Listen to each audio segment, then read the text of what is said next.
So, welcome, Mark Reed, to the Lean Pub launch video for the book "You Are Not a Fraud: A Scientist's Guide to the Imposter Phenomenon." Mark, I was wondering if you could take a little time to talk about yourself and about your great book. Thanks so much, Lynn. I'm Mark Reed. I am a card-carrying scientist from Glasgow, Scotland.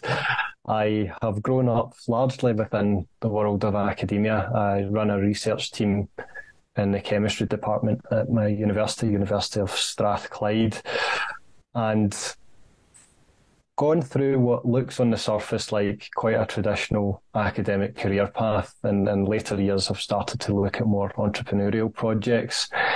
But for every stepping stone along the way, it has been a move into unknowns that have triggered thoughts in me that make me feel like a fraud. And for many years, I didn't know that there was anything called the imposter syndrome or imposter phenomenon.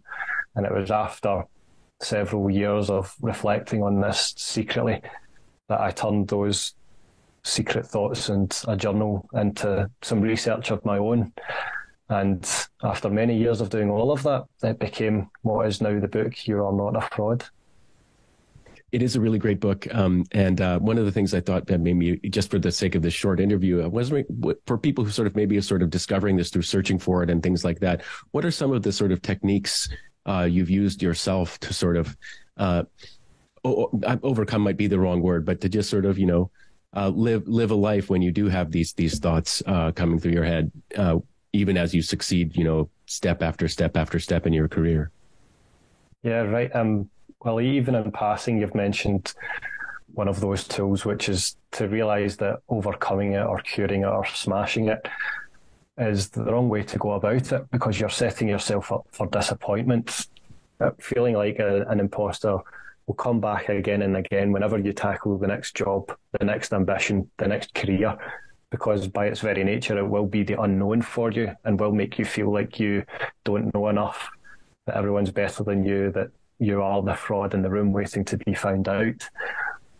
So if you think that you're going to overcome it, then you will be disappointed when it comes up again. You will, if you think you've cured yourself of the imposter syndrome or imposter phenomenon, what happens when it comes back again in another form because you're trying something new? That's one thing.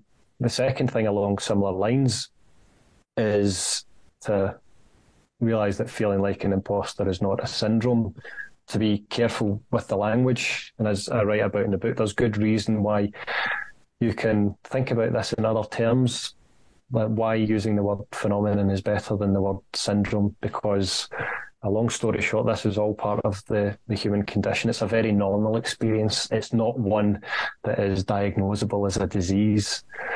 But to get to one example of a harder tool that you could use, there has been an eye-opening magic to learning more about family trees and genealogy that came up in one chapter of the book that I've then turned into a tool where if you think about not even just one or two generations back, be that your biological parents, your carers, your guardians, those who looked after you, and the generation above you, and perhaps even the generation above that, one challenge you can set yourself is to figure out where was the fork in the road that if the other path was taken, you would not be. That's a challenge because it's a virtual certainty that you will find such stories.